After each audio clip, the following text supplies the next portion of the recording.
Kung kailangan ninyo. Hindi naman ako na-inform na mayroon pala tayong reunion today. Ibang klase ka talaga, no, Shaira? Ikaw na nga tong talunan. Ang lakas pa ng loob mong magtaray. Don't worry. Just came to see how miserable you are. I'm sorry to disappoint you. Kung hindi natuloy yung mga wishes at prayers ninyo na mamatay na ako. But isn't it that exciting? Ibig sabihin, tuloy pa rin paghihiganti ko in the future. Dahil hindi ko kayo titigilan hanggat hindi nasisira ang mga buhay ninyo. Hanggang dandal na lang yung mga plano mo, Shaira. Wala ka nang magagawa sa amin. Lahat ng kakampi mo nakakulong na. Hindi mo na kami masasaktan. Shaira, this is game over for you. Mabubulok ka sa kulungan. Ayog ka? Ayog kayong lahat? Pupunta na lang kayong lahat sa impyerno. No. Sorry, Shaira. Pero ikaw lang ang may VIP pass papunta ron. Kailangan mong daanan si Satanas bago niya sunugin ang kaluluwa mo. Wala ka ng pag-asa. Huwag ka na rin umasa. Nabibisitahin ka pa ni Junior sa kulungan. Dahil kung naman ang koneksyon yung dalawa, pinuputol ko na yun. Sisiguraduhin ko na lalaki ang bata na malayo sa impluensya mong kasamaan. Kalimutan mo na yan. Na magkamag-anak kayong dalawa. Ayog ka. Wala kang karapatan nilayo sa akin ng anak ko. Kukunin ko ang anak ko, naiintindihan mo? Kukunin ko si Junior. Kukunin ko siya, babawiin ko. Babawiin ko ang anak ko. Akin siya. Akin ang anak ko. Akin si Junior.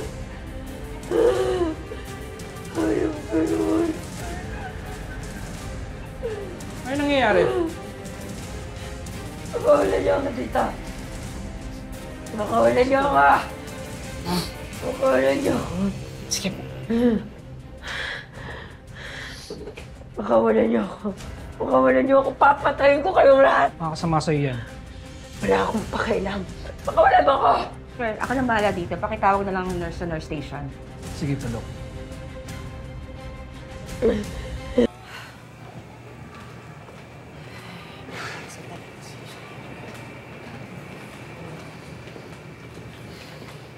She doesn't look happy.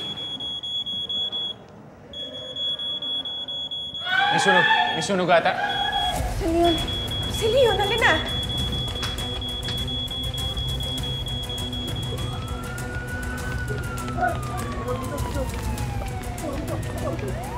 Sunog.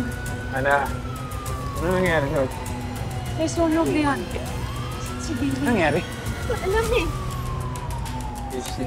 Christy. Leon. Billy. Ay! Ano? Ay, mabuti na lang kaligtas kayo. Ay, Christy. Salamat po. Nakaayos na ko kayo ni tatay. Ano daw nangyari? Ba't daw nagkasunog? Alam niyo, hindi rin namin maintindihan. Naguguluhan kami kasi bigla na lang din kaming pinapalabas kami at yung mga ibang pasyente. Hindi ko alam. Ito na si Estimos.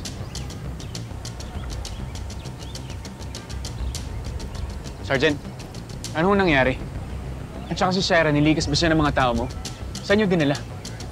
Hindi ko makita eh. Kaya na pa ako tumitingin.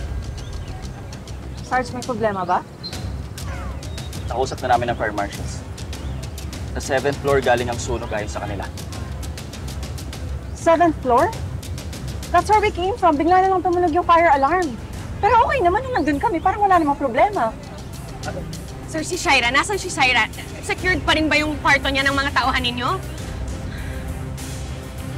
Meron pong masamang balita na yung room na nasusunog sa 7th floor, room po ni Shaira. Ayon po sa mga bombero, baka short circuit dun sa machine sa loob ng room. Di na po naisalba si Shaira. Sandali. Anong ibig yung sabihin? Na natrap yung kapatid ko sa loob? Ha? Pasensya na po pero na-recover na po yung bangkay ng suspect. Burn beyond recognition na po. Kinalulungkot ko pero patay na po si Shaira Lozano.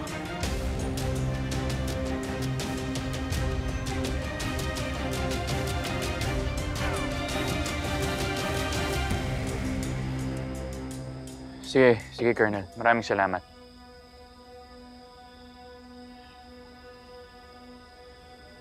Confirm nga. Lumabas na yung DNA test. Bangkay ni Shaira nakita dun sa sunog na part sa hospital. Bakit? Hindi ko alam, Jordan. Parang hindi talaga ako mapalagay eh. Di ba nakita natin na sumabog yung bangka ni Shaira? Sa video, ang klaro eh. Tapos, akala natin patay na siya, pero nalaman pa natin na buhay pa pala yung babaeng yun. Tapos, pinagpatuloy niya pa yung paghahasik ng lagim. Ewan ko eh, paano kung plano niya lang to? Paano kung ginagawa niya lang ulit lahat? Kasi di ba sila din naman ni Franco yung humila ng fire alarm dun sa hotel ni Hannah.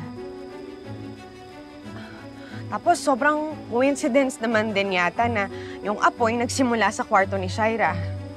Parang kasing posible na pinapeke ulit ni Shaira yung pagkamatay niya eh. Christy, alam ko yung iniisip mo, pero imposible na yan sa ngayon. Nakakulong na si Mariposa pati si Alakdan. Si Franco patay na. Wala nang pwedeng tumulong kay Shaira na nasadyain yung pagsunog, patakasin siya sa ospital. Pero Jordan kasi... Christy, look. Kay Colonel Estimos na mismo nanggaling. Kahit na sunog yung katawan, nakumpirma ng mga pulisya sa forensics nila na bangkay ni Shaira yun. Pwede ba maging happy na lang tayo? Na wala na siya sa buhay natin. Hindi na niya tayo guguluhin. Okay? Alam mo, baka tama ka, Jordan. Magiging mapayapa na sina Mama, Kausa, tsaka si Jeff.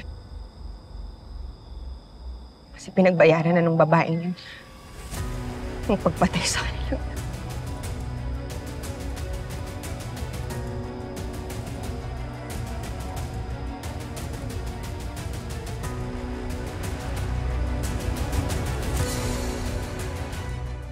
Alam ko po, mahal na mahal niyo si Nanay Christy. Kaya lang, Tay, kailangan niyo na po siyang i-let go. Yan. Ako na namin ni Billy yung abo ni Shaira. Ilalagay ko yung mga labi ni Shaira kasama ng puntod ni nanay sa ni tatay. Salamat naman, Christy, at dinala mo si Jeremy. Miss na miss ko na siya eh. Hindi lang naman kasi yun yung rason kung ba't ako nagpunta rito. Bakit po, Nanay Christy? Nag-usap na rin kasi kami ni Jordan at itutuloy na namin yung pag-migrate sa Amerika.